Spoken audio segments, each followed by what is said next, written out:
Recording. Make sure you get their face.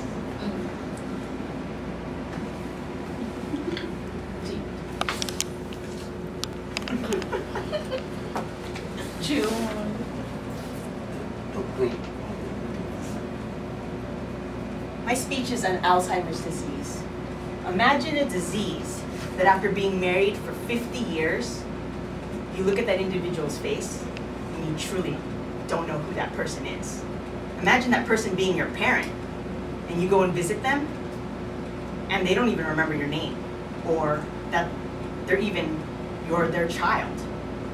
This is what happens to an individual with Alzheimer's disease. Growing up in this business, I have firsthand knowledge, and I've seen the devastation that this disease has on families and their individuals.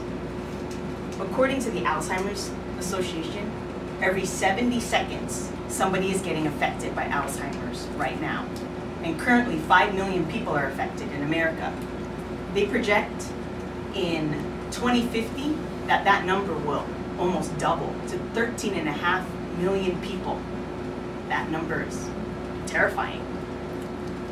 With this growing number, Alzheimer's, or AD, is becoming quickly an epidemic and a national concern, and we need to fight back. But in order to fight back, people need to know what is Alzheimer's disease and become aware of it, how it affects a person, and how to detect it. So I'm going to discuss and give a brief overview of what Alzheimer's disease is, how it affects the brain, the 10 symptoms or signs of Alzheimer's, and the 3 stages of Alzheimer's. I'll first start talking about what Alzheimer's is. It is age-related, that it affects elderly people. It is irreversible, and it is a brain disorder. It was first talked about and discussed in 1906 by a physician and later named by that physician, Alois Alzheimer's. Over the years, many scientists have done a tremendous amount of work and discovered a lot about this disease. What they've discovered is Alzheimer's kills brain cells, and it causes memory loss, changes in behavior and thinking. It also is progressive. That means it gets worse with time. It is a fatal brain disease. Also, it's one of the leading forms of dementia. And last but not least, currently right now, it has no cure. And as you can see depicted here from the Alzheimer's Association, there's a healthy brain and a brain with advanced Alzheimer's. This portion here is called the cortex. You can see that it's shriveled away. And this is responsible for thinking and planning and memories. This section right here is the hippocampus. Here, you can't even barely see it. And that's responsible for formation of new memories. You can see right now that basically the brain is just dying. And that's what happens with an Alzheimer's client. So now you want to know what exactly it does in the brain. This slide shows a healthy brain. These are neurons or nerve cells. This is the enlarged portion of it. So the brain sends signals, chemical signals and electrical signals. They release neurotransmitters into a synapses that goes on to the next nerve cell. This is what the information that passes through are thoughts, feelings, memories, and that's how your brain works. This is a picture of a brain that is affected by Alzheimer's. You'll see that they start to develop plaque and tangles. This starts to cloud the communication going on and starts to kill the nerve cells. And once that starts happening, that's how Alzheimer's begins. So we've talked about how it works, what happens in the brain. Now, since there is no cure, there is treatment, but early detection needs to happen. So I'm going to discuss the 10 warning signs for you to look for. The first one being memory loss, things that disrupt their current life, like doctor's appointments. The second is challenges in planning and problem solving, like balancing their checkbook or paying their monthly bills.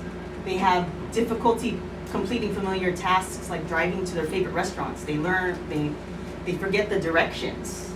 They become confused with time and place. They have trouble understanding visual images. they start to have new problems like speaking and writing. Like when people are talking, they can't join in conversations, or they start to repeat themselves. They start to put things in unusual places. And then they lose the ability to retrace their steps to find that. Or they start to give money, to large amounts of money to charity or telemarketers. Their judgment starts to become impaired. They start to withdraw from work or social activities. Like if they love to watch football, they stop watching football. And finally, they have a change in mood and personality. Like for instance, they become confused, scared, anxious, something that they're not normally that way.